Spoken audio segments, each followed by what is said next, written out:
Essa semana eu tem uma loja lá em Piracicaba, teve uma cliente que me ligou e ela estava bem atribulada com o serviço que fez, não gostou, né? E ela não dava chance para nada, ela só falava, eu não conseguia falar uma palavra, e eu não sabia nem do que se tratava, né? Então era uma moça que foi feito um trabalho, ela não gostou e ela ficou reclamando o tempo todo, e eu falei, olha, eu faço muitas coisas, eu não sei do que se trata, né?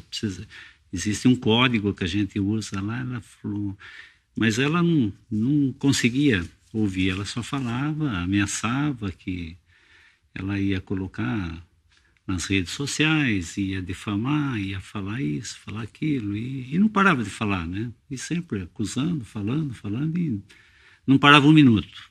E ela dizia, para quem eu puder falar, eu vou falar, para não passar nem na frente dessa loja, fazer isso, e estava bem aborrecida, né? E eu falei, olha, então, você me perdoa, desculpa. Ela falou, é muito tarde para pedir perdão, não tem perdão, né? Isso me chamou a atenção, sabe, essa palavra, né? É muito tarde para pedir perdão. E pensando nisso, eu estava pensando nesse livro de Jonas, né? Nós vemos que o Senhor havia dito a Jonas para que ele fosse pregar nessa cidade de Nínive. E nós sabemos o quanto aborreceu Jonas para fazer esse tipo de serviço, porque nós vemos que Jonas não queria de forma alguma, porque nós sabemos que Nínive era a capital da Síria, né? E era o inimigo número 1 de Israel, e ele jamais queria fazer esse tipo de coisa, ir lá e pregar para esse inimigo, né? Mas nós vemos nessa passagem, né, quão misericordioso é o Senhor para um povo desses, né, um povo tão sanguinário que foi esse povo de Nínive, né, que nós sabemos que quanta crueldade que eles faziam. Então nós vemos que esse profeta, ele procurou fugir da presença de Deus para não obedecer a Deus e ir lá pregar nessa cidade. Podemos abrir em Jonas para ler um trecho. Jonas capítulo 1. E veio a palavra do Senhor a Jonas, filho de Amitai, dizendo, levanta-te e vai à grande cidade de Nínive e clama contra ela, porque a sua malícia subiu até mim. E Jonas se levantou para fugir de diante da face do Senhor para Tarsis. E descendo a Jope, achou um navio para Tarsis. Pagou, pois, sua passagem e desceu para dentro dele, para ir com eles para Tarsis, de diante da face do Senhor.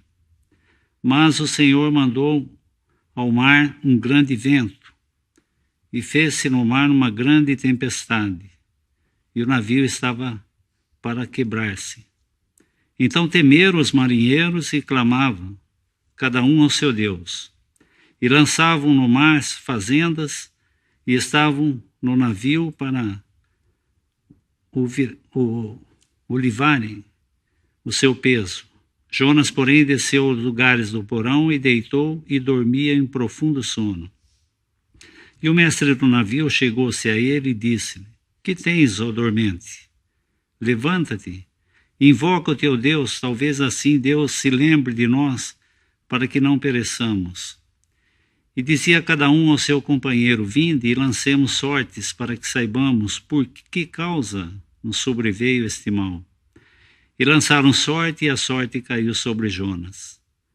Então lhes disseram, declara tu, agora, por que razão nos sobreveio este mal? Que ocupação é a tua? De onde vens? Qual a tua terra? E de que povo és tu? E ele disse, eu sou hebreu, e temo ao Senhor, o Deus do céu, e fez o mar e a terra seca.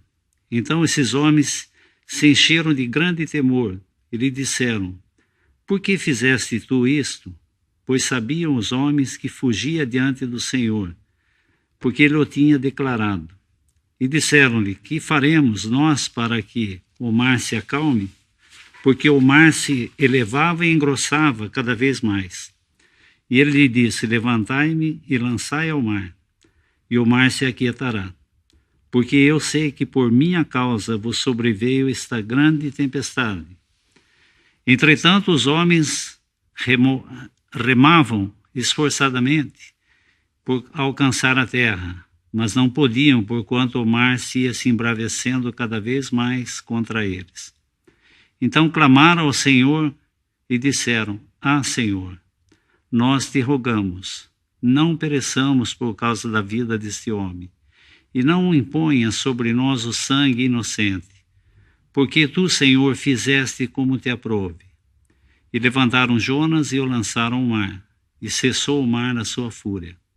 E temeram, pois, esses homens ao Senhor com grande temor, e ofereceram sacrifícios ao Senhor e fizeram votos. E preparou, pois, o Senhor um grande peixe para que tragasse a Jonas, e esteve 3 dias e 3 noites nas entranhas do peixe.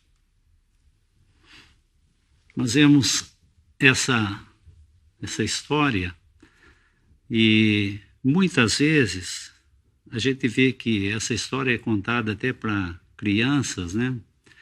E sempre focando Jonas e o peixe. Sempre dessa forma, falando de Jonas e do peixe. Mas nós sabemos que o homem principal de toda essa história é Deus.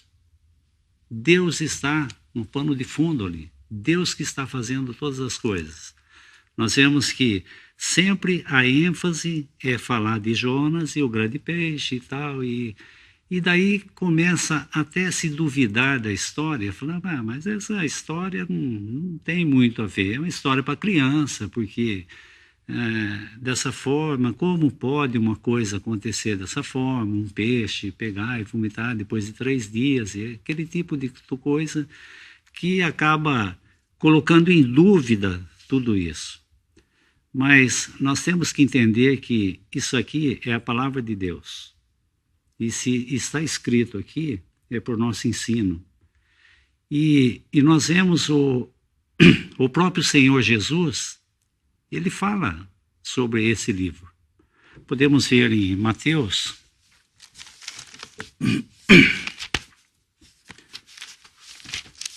Mateus capítulo 12, versículo 38.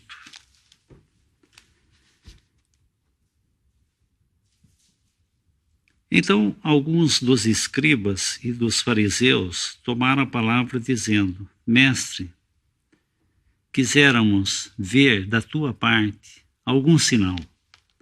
Mas ele lhes respondeu e disse: uma geração má e adúltera pede um sinal. Porém, não se lhe dará outro sinal senão o do profeta Jonas. Pois como Jonas esteve 3 dias e 3 noites no ventre da baleia, assim estará o Filho do Homem 3 dias e 3 noites no seio da terra. Então nós vemos o Senhor narrando sobre esse livro. Então nós vemos que não é um livro de historinha para criança. O que nós vemos aqui sempre é Deus agindo em misericórdia. E o que nós vemos é sempre o homem indo contra. Nós vemos que Jonas, no caso, ele era um profeta nacionalista. Ele não suportava essa ideia de ir pregar a um povo gentil, um povo contra seus princípios. Ele não queria, ele queria fugir. Então, eu vi que um irmão, ele fala, ele queria fugir para o mais longe possível de Deus. E dessa forma ele acha esse navio que ia para Tarsis. fugindo de Deus. Mas nós vemos que sempre Deus fazendo a obra, sempre Deus está executando. O homem sempre fugindo e Deus sempre indo atrás e buscando ao homem. Isso é desde o princípio. Nós vemos que com Adão e Eva foi da mesma forma, nós vemos com Caim da mesma forma. Então, todos esses homens fugindo da face de Deus e Deus indo atrás buscar. Então, Jonas, o que ele faz? Ele pega esse navio e vai e foge da presença de Deus, o mais longe possível. No fim do mundo, ele queria ir para um lugar bem longe mesmo. Mas nós vemos que Deus age ali, trazendo o quê? Uma tempestade. Então nós vemos que sempre Deus agindo.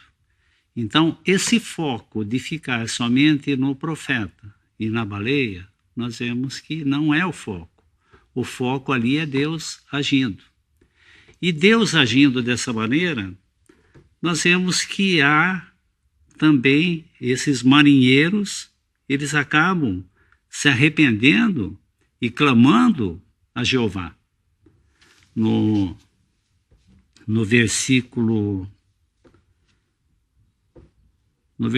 8, fala: então lhe disseram, declara-nos tu agora, por que razão nos sobreveio esse mal? Que ocupação é a tua? De onde vens? Qual a tua terra? Que povo és tu? E ele lhe disse, eu sou hebreu e temo o Senhor Deus do céu, que fez o mar e a terra seca. Nós vemos que o irmão Kelly, ele fala uma coisa interessante, ele fala assim, a carne do profeta não é melhor que a nossa carne. Não é porque ele é profeta que a carne dele é melhor. É a mesma coisa que a nossa. É a mesma coisa. Mas nós vemos que Deus, usando dessa tempestade, nós vemos que esses marinheiros, eles acabam clamando a Deus.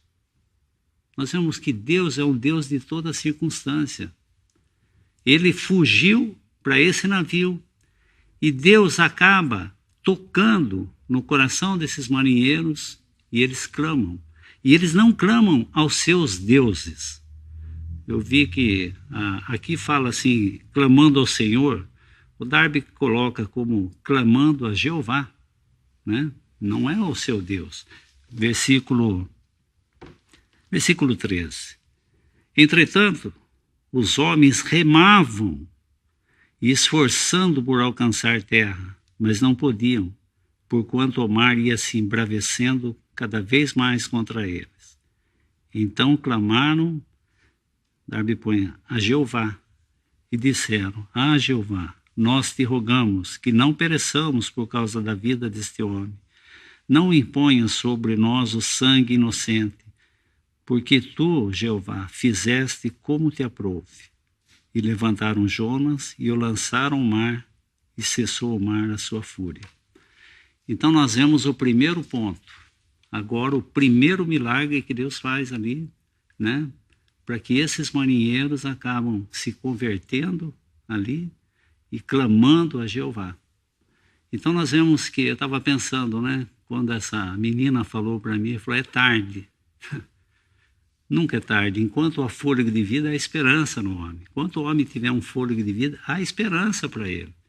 Muitas vezes nós vemos quantas pessoas que chegam no finalzinho de vida ali, num leito, num hospital, e acaba aceitando, né, a Cristo como Salvador.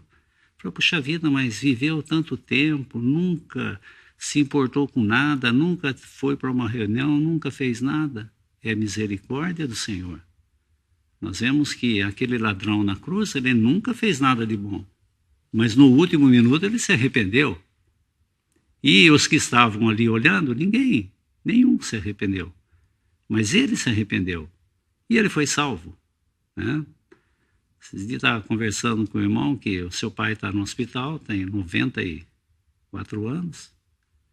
E oportunidade, eu vejo quão misericordioso o Senhor é, né? Que abriu uma porta dele poder. A vida toda nunca ele teve uma chance de falar para o seu pai.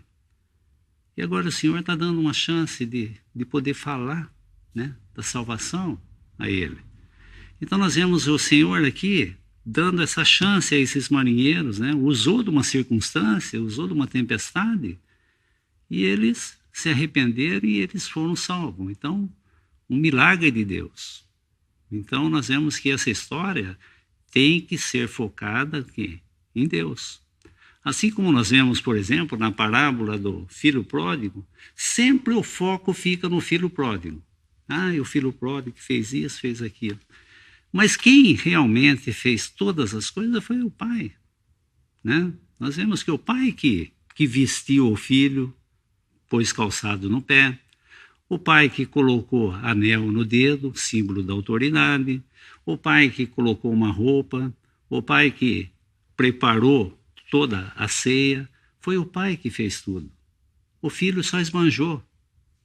E assim Jonas, o que Jonas estava contribuindo para a obra de Deus? Ele estava fazendo algo contrário. Ele estava fazendo tudo contra. Mas Deus, na sua paciência, ele vai usando de circunstância por esse caminho e pessoas vão sendo salvas. Assim como esses marinheiros foram alcançados e foram beneficiados. Agora, um segundo milagre, né? Esse grande peixe engolir a Jonas, né?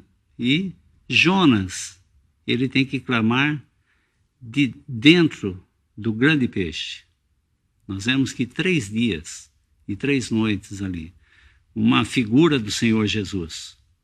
Então nós vemos isso narrado como nós vimos em Mateus. Então não é uma simples historinha para criança, como muitos acabam pensando dessa forma.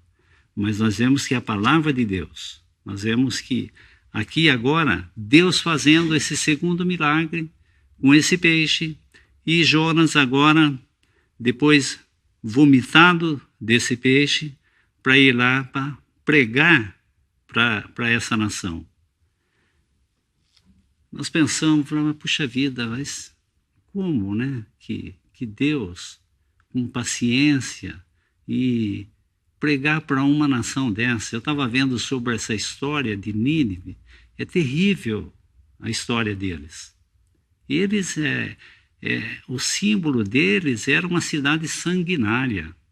Eles pegavam seus inimigos, quando derrotavam, eles pisavam na cabeça, puxava a língua, arrancava a língua, furava o olho. Então eles eram sanguinários. Os reis pegavam as cabeças desses maiores, faziam colar para desfilar com isso, né? Então era uma cidade que tinha uma atrocidade enorme, mas Deus estava ali. Será que nós éramos melhores? Muitas vezes a gente pensa, poxa, né? Nós temos um referencial e nós procuramos às vezes ver pessoas piores que nós. Então aí eu fico em vantagem, né? Então nós vemos que Deus estava usando Jonas ali para trazer a salvação a essa cidade. E ele não queria. Ele fugiu de Deus a todo tempo. E Deus, na sua misericórdia, foi trazendo até o ponto dele chegar lá e pregar o evangelho. Pregar e essas pessoas converterem.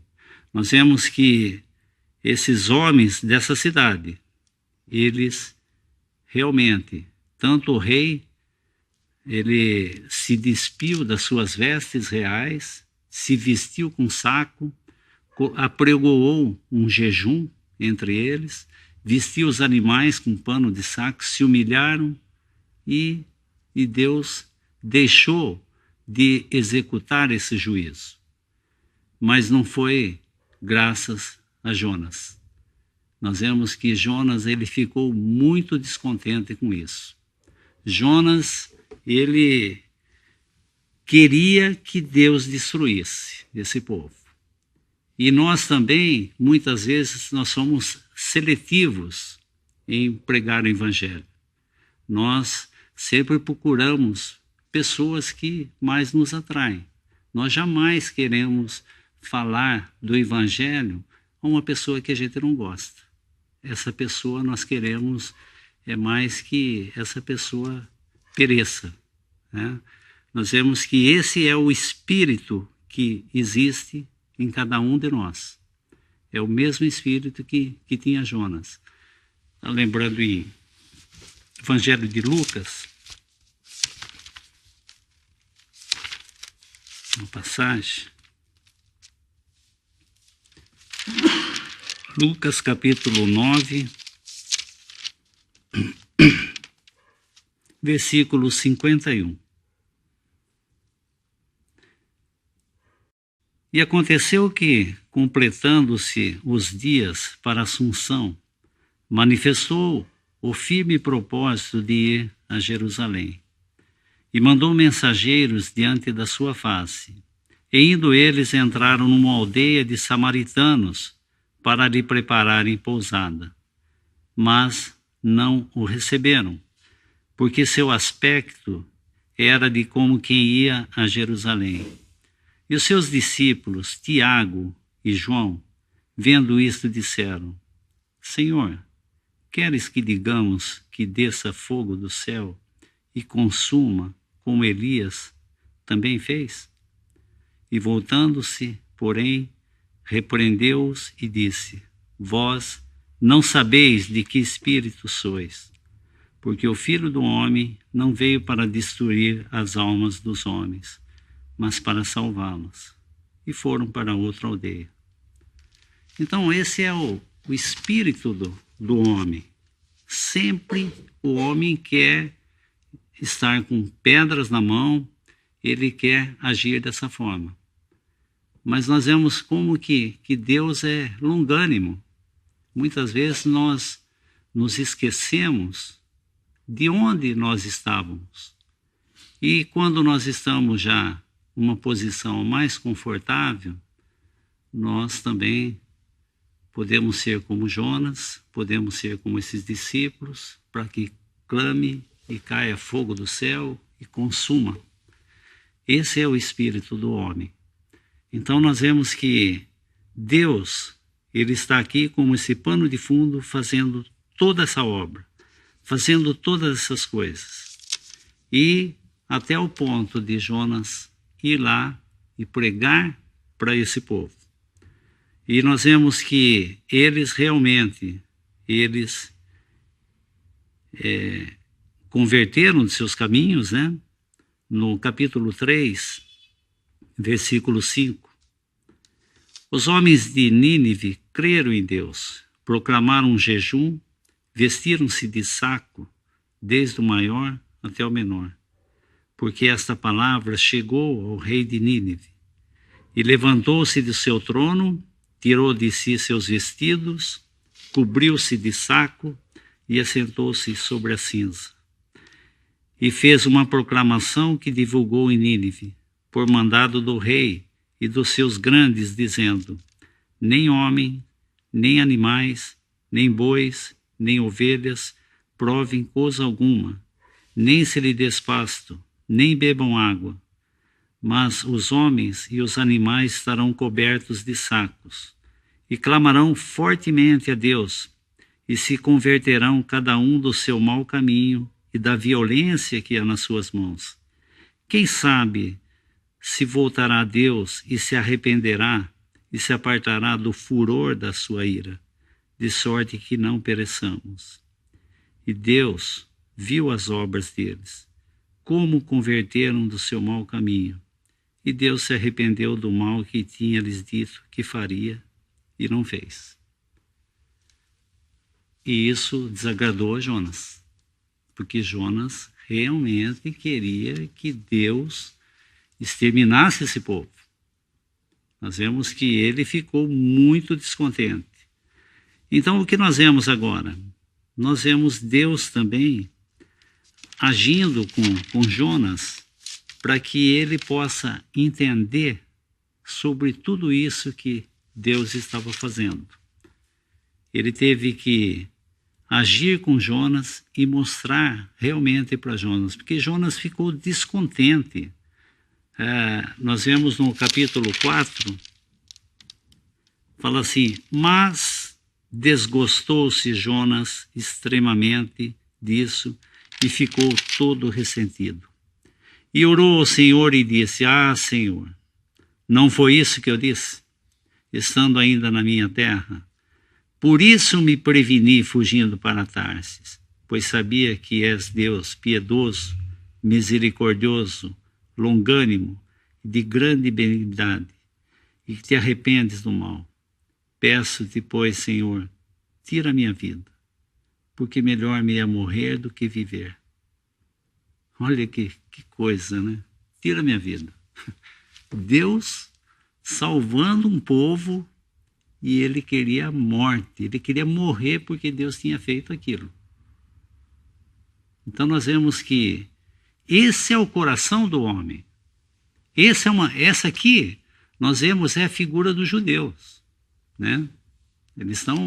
Os judeus estão representados aqui nessa figura, porque os judeus não suportam os gentios, né? Porque eles tinham oráculos de Deus e para eles os gentios é como um cão, né?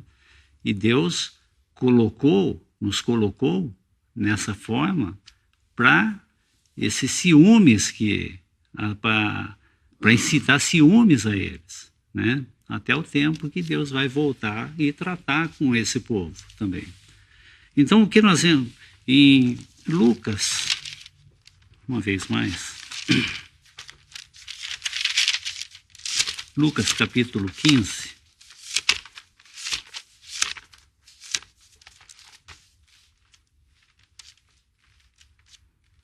estamos pensando nessa tristeza de Jonas querendo morrer. Lucas capítulo 15, essa parábola do filho pródigo, nós vemos também que esse pai recebendo esse filho, e nós vemos esse filho mais velho, que é também uma figura dos judeus. Não vou ler o trecho que os irmãos bem conhecem, mas nós vemos que no versículo Filho Pródigo, capítulo 15, versículo 25. E o seu filho mais velho estava no campo, e quando veio, chegou perto de casa, ouviu a música e as danças, e chamando um dos servos, perguntou o que era aquilo. E ele disse: veio teu irmão e teu pai matou o bezerro cevado, porque o recebeu são e salvo. Mas ele se indignou e não queria entrar. E saindo o pai, estava com ele. Mas respondendo, disse: eis que te sirvo há tantos anos, sem nunca transgredir o teu mandamento, e nunca me deste um cabrito para alegrar com meus amigos. Vindo, porém, esse teu filho que desperdiçou a sua fazenda, com as meretrizes, mataste o bezerro cevado. E ele disse: filho, tu sempre estás comigo, todas as minhas coisas são tuas. Mas era justo alegrarmos e folgarmos, porque este teu irmão estava morto e reviveu, tinha se perdido e achou-se. Então, mais uma vez, uma figura dos judeus na sua justiça, não aceitando a graça do pai. Por quê? Esse filho, o que ele fez para merecer tudo aquilo que o pai estava dando? Nada. O que ele contribuiu para tudo aquilo que o pai estava fazendo? Nada. O que Jonas contribuiu para essa obra que Deus estava fazendo? Nada. Então nós vemos que o intuito de Deus, ele leva a cabo, independente de nós. Se precisar usar uma mula para falar ou qualquer coisa, ele vai usar. Ele vai cumprir os seus intentos. Então, se nós estamos sendo usados, nós temos que dar graças a ele, porque é a sua graça manifestando dessa forma. O que nós temos que fazer é ver de não atrapalhar. Muitas vezes nós atrapalhamos, como Jonas estava ali tentando atrapalhar, tentando dificultar. E quando nós vemos essa conversão, o que nós vemos, Jonas? Pedindo a morte. Ah, prefiro morrer do que viver. E esse filho mais velho aqui? Ele também, eu creio que ele preferia morrer do que ver seu irmão bem do jeito que estava, com tudo aquilo que o pai tinha dado. Então, esse ato de misericórdia é somente Deus que pode fazer. O homem sempre, ele não entende esse tipo de coisa, não pode entender. O homem sempre acha que tem que ser por mérito, e não é por mérito. Nós somos salvos por graça. E graça é favor imerecido, como sempre os irmãos têm nos ensinado. É favor imerecido. Então nós vemos esse povo, se nós fôssemos analisar, eles mereciam ser salvos ali naquele momento? Não. Tudo aquilo que eles haviam feito, não mereciam. Mas foi dada uma oportunidade, foi pregado, e eles se arrependeram. E por esse arrependimento veio a salvação a eles. Então, hoje nós vivemos esse tempo da graça, onde nós pregamos esse evangelho da graça, e basta o homem crer para ser salvo dos seus pecados. Então, é algo que muitas vezes vai contrário ao homem, porque o homem não aceita a graça de Deus. Por quê? Porque o homem quer fazer algo para merecer, é algo para se gloriar.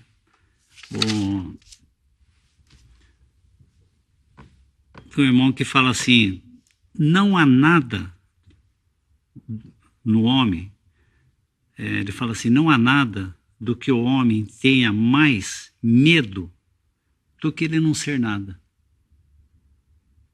sei se é o irmão Kelly que fala. Não há nada no homem que ele tenha mais medo do que não ser nada. E nós só podemos ser nada porque o Senhor seja tudo, né? Por quê? O Senhor não divide a sua glória com ninguém. Nós podemos ser um instrumento na mão dele, mas o homem quer sempre estar aparecendo. E nós temos que entender que toda a glória tem que ser dele. Então, Deus, ele olha para Jonas e fala, corrige Jonas. Ele fala assim, no versículo 4. E disse o Senhor, é razoável esse teu ressentimento? Então Jonas saiu da cidade, assentou-se ao oriente da cidade, e ali fez uma cabana, assentou-se debaixo dela, à sombra, até ver o que aconteceria na cidade. Parece que ele falou, eu vou sentar em cabana, vamos ver se Deus não vai destruir. Ainda ele tinha esperança que Deus fosse destruir. E versículo 6, e fez o Senhor Deus nascer uma boboreira, que subiu por cima de Jonas, para que fizesse sombra sobre sua cabeça, a fim de o levar no seu enfado. E Jonas se alegrou em extremo por causa da boboreira. Mas Deus enviou um bicho no dia seguinte, ao subir da alva, ao qual a boboreira, esta se secou. E aconteceu que, aparecendo o sol, Deus mandou um vento calmoso oriental, e o sol feriu a cabeça de Jonas, e ele desmaiou, e desejou com toda a sua alma morrer, dizendo, melhor é morrer do que viver. Então disse Deus a Jonas, é acaso razoável que assim te enfades por causa da boboreira? E ele disse, é justo que me enfade ao ponto de desejar a morte. E disse o Senhor, tiveste compaixão da boboreira, no qual não trabalhaste, nem fizeste crescer, e que numa noite nasceu e numa noite pereceu. E não hei eu de ter compaixão da grande cidade de Nínive, que estão mais de 120 mil homens, que não sabe discernir entre a sua mão direita e sua mão esquerda, e também de muitos animais. Então nós vemos como que Deus, na sua infinita graça e misericórdia, ele toca na consciência de Jonas. Por quê? São milagres que Deus fez. Então, nós só vemos Deus aqui fazendo milagres. Deus fazendo esse milagres ali com essa tempestade, Deus fazendo esse milagre para que esses marinheiros se convertessem, Deus fazendo o milagre desse grande peixe para engolir a Jonas, Deus fazendo o milagre para que esse peixe vomitasse a Jonas, Deus fazendo o milagre para que esse povo se humilhasse em panos de saco, e agora Deus fazendo o milagre dessa bobureira, e Deus fazendo o milagre desse bicho para que comesse essa abóbora, tudo. Tudo obedecia a Deus, menos Jonas. Tudo obedecia a Deus. A tempestade obedecia, o peixe obedecia, os marinheiros obedeciam, os reis obedeciam, tudo obedecia a Deus. O bicho obedecia, mas o profeta não obedecia. É muito interessante isso aí. Então, isso aí, para nós, é uma advertência. Muitas vezes nós estamos numa condição favorável e nós queremos, muitas vezes, ser como Jonas. Ou nós queremos ser como Tiago, como esses dois apóstolos, né? João, querendo fazer cair fogo do céu. Então, entender que Deus é um Deus de graça e misericórdia. E hoje é o dia da salvação. Então, como essa menina me disse, é muito tarde. Não, não é tarde. Não é tarde. Basta que nos humilhamos na presença de Deus, que nós aceitamos a Cristo como Salvador. Porque a palavra fala que em Romanos fala, todos pecaram, destituídos estão da glória de Deus. Não há um justo, nenhum sequer. Todos extraviaram. Em Efésios, pela graça sois salvos mediante a fé. Isso não vem de vós, dom de Deus, não vem de obras para que ninguém se glorie. Estava pensando naquele jovem que se aproximou de Jesus, bom mestre, que farei para herdar a vida eterna. E o Senhor falou, por que me chamas de bom? Nenhum é bom, senão Deus. Então, muitas vezes, nós nos consideramos bom. Achamos que somos bons. Mas, puxa vida, eu tinha uma pessoa lá que sempre falava para mim, poxa, o senhor é um homem muito bom. E aquilo que me incomodava, eu falei, puxa, essa pessoa não me conhece, essa pessoa não sabe o que ela está falando. Não sabe. Ela não sabe os meus pensamentos. Deus fala que eu sou pecador e ela fala que eu sou bom. Está em contraste. Né?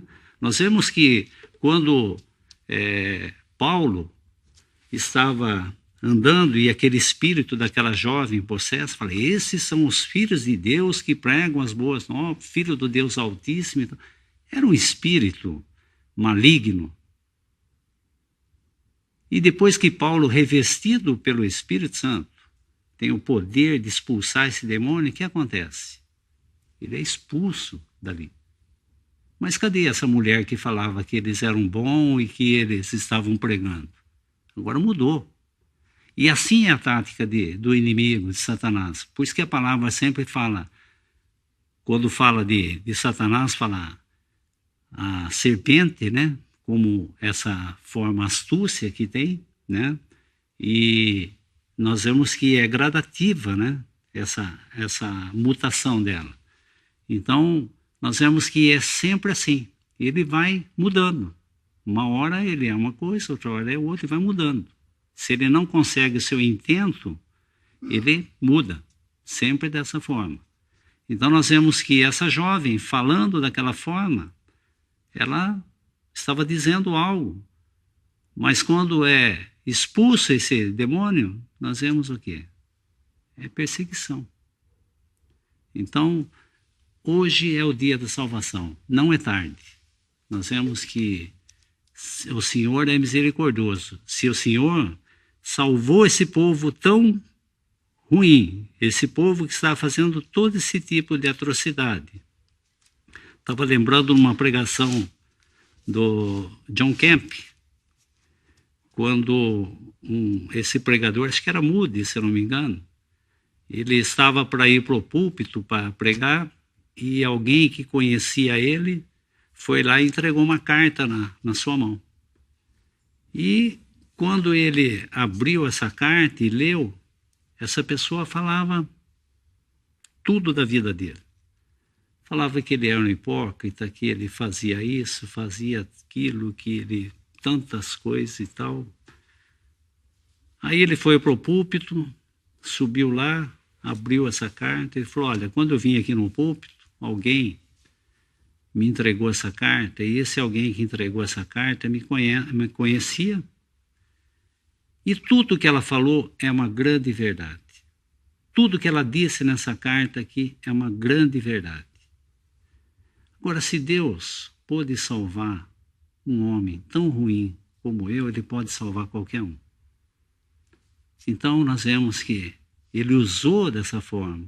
Então, se nós nos conhecermos, nós não vamos ficar decepcionados. Porque nós somos vaso de misericórdia. Nós não éramos diferentes desse povo, diferente de ninguém. Então, nós vemos que Deus teve maior paciência com esse profeta, porque ele não queria. Mas a graça de Deus, independente dele, fez o que fez e esse povo foi salvo. Então podemos agradecer ao Senhor por essa porta aberta até o dia de hoje, aguardando ao pecador. Lembrando uma vez mais, como essa moça disse, é muito tarde. Não, não é tarde. Enquanto há fôlego de vida, há esperança. Então, se alguém ainda não conhece ao Senhor Jesus, hoje é o dia da salvação. Temos a graça. Nosso Pai, queremos agradecer pela Tua palavra, agradecemos por Tua paciência, misericórdia, essa porta aberta até o dia de hoje. Damos graças por esse Salvador bendito, esse homem que estava na glória e desceu a esse mundo de trevas, aonde foi, se humilhou, morte e morte de cruz. Fez as demandas de Deus. Nós damos graças a Ti, Pai, por Tu teres entregado ao Teu dom mais precioso, o Teu Filho amado, para fazer esse único sacrifício. Damos graças pela Tua palavra, que mostra toda a Tua longanimidade para com o pecador, aguardando para que possa se arrepender, para que Tu possa salvar. Pedimos pela Tua palavra que possa estar tocando em corações que ainda não conhecem a Teu Filho e que possa haver salvação, porque Tu não se apraz na morte do ímpio, mas sim que ele se salve. Nós damos graças nesse nome bendito do Senhor Jesus Cristo. Amém.